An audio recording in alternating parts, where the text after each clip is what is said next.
C'est parti pour une nouvelle question. Alors, aujourd'hui, je réponds à une question en lien avec les respirations. On m'a demandé, parmi toutes les respirations que tu nous apprends, y a-t-il moyen de les classifier?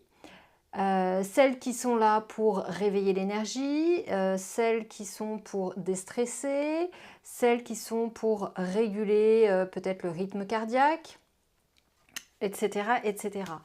Alors, en effet, en yoga, la respiration est un pilier plus qu'important, primordial. Ça fait partie entièrement du yoga. Sinon, ce n'est pas du yoga. Si la respiration, la conscience du souffle n'entre pas en jeu, ce ne serait que de la gymnastique. Et donc, on appelle ça des pranayama. Pranayama, ça signifie maîtrise et expansion du souffle. Il existe plein de techniques de respiration différentes. On en utilise plusieurs en yoga, en effet, même si certaines reviennent un peu plus régulièrement que d'autres. Et elles ont toutes des effets différents, mais en même temps un gros point commun.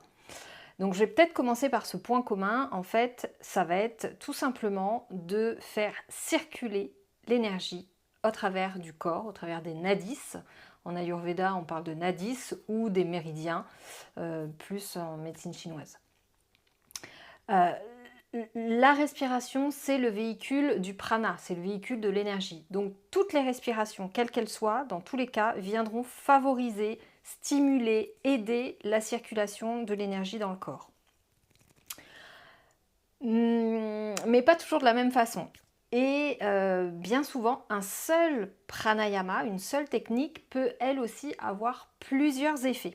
Je m'explique, par exemple la respiration Ujjayi, qui est très utilisée en yoga vinyasa, hein, cette respiration où on vient resserrer la gorge et ça crée un son, un peu comme Dark Vador ou un peu comme si on faisait de la buée au fond dans la cavité buccale. Cette respiration Ujjayi, elle a à la fois l'effet de calmer, apaiser, ancrer, poser, stabiliser, mais en même temps d'énergiser, de soutenir, de donner l'énergie nécessaire, l'impulsion. Et aussi, elle réchauffe. Donc, vous voyez, à chaque fois, là, déjà, il y a plusieurs effets. Je prends une autre respiration, un autre pranayama, par exemple. Je pensais à Kapalabhati, la respiration du feu, donc qui va être beaucoup plus tonique, plus effet starter, très très dynamisant, mais aussi détoxifiant. Il va venir vraiment agir sur toute la sphère digestive et aider à chasser les toxines au niveau des poumons également. Donc un côté nettoyant et un côté boostant. Autre exemple, qu'est-ce qu'on pourrait prendre? Nadi Shodhana, la respiration alternée.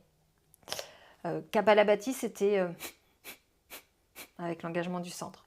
Nadi Shodhana, quand tu inspires par une narine et tu expires par l'autre. Là, je le fais vraiment très très simple. Je ne suis pas sur un tuto. Il y a des tutos sur ma chaîne si tu veux. Où j'inspire, j'expire, j'inspire, j'expire et ainsi de suite. Avec ou sans rétention, peu importe. Celle-ci, elle est très très calmante, très apaisante,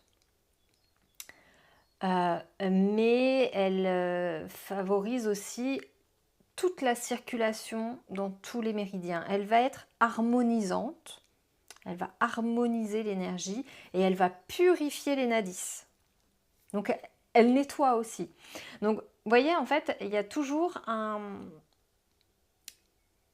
au moins deux fonctions. Il n'y a pas une seule action dans un pranayama. Alors, je pense, il y en a plein d'autres. Il y a la cohérence cardiaque qui favorise justement cette harmonisation entre le cœur, le cerveau, les poumons, qui déstresse énormément. Après, on a Chandra Bedana, où on respire essentiellement par le côté gauche, le côté lunaire, le nadi Ida. Surya Benana, Surya qui veut dire soleil. On respire davantage par la narine droite, donc qui va être plus dynamisante, l'autre va être plus calmante, apaisante.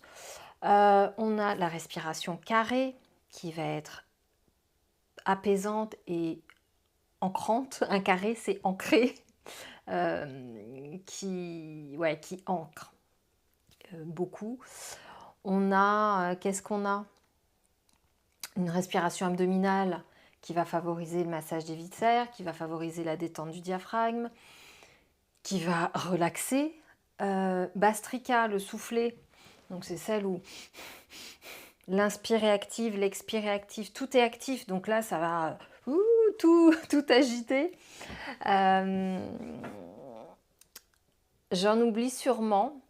Ce que je vais faire, c'est que en commentaire de cette vidéo, je vais lister un certain nombre de pranayama en vous indiquant en 2, 3, 4 mots maximum. Je vais essayer d'être concise les effets de ces postures, de ces pranayamas, de ces respirations. Et puis je vais essayer de les classifier plus dynamisantes, plus calmantes. Voilà, donc je pense que ça je vais le faire par écrit en commentaire en dessous de cette vidéo. Voilà, et bien écoutez, sur ce, à demain pour un nouveau sujet. À bientôt.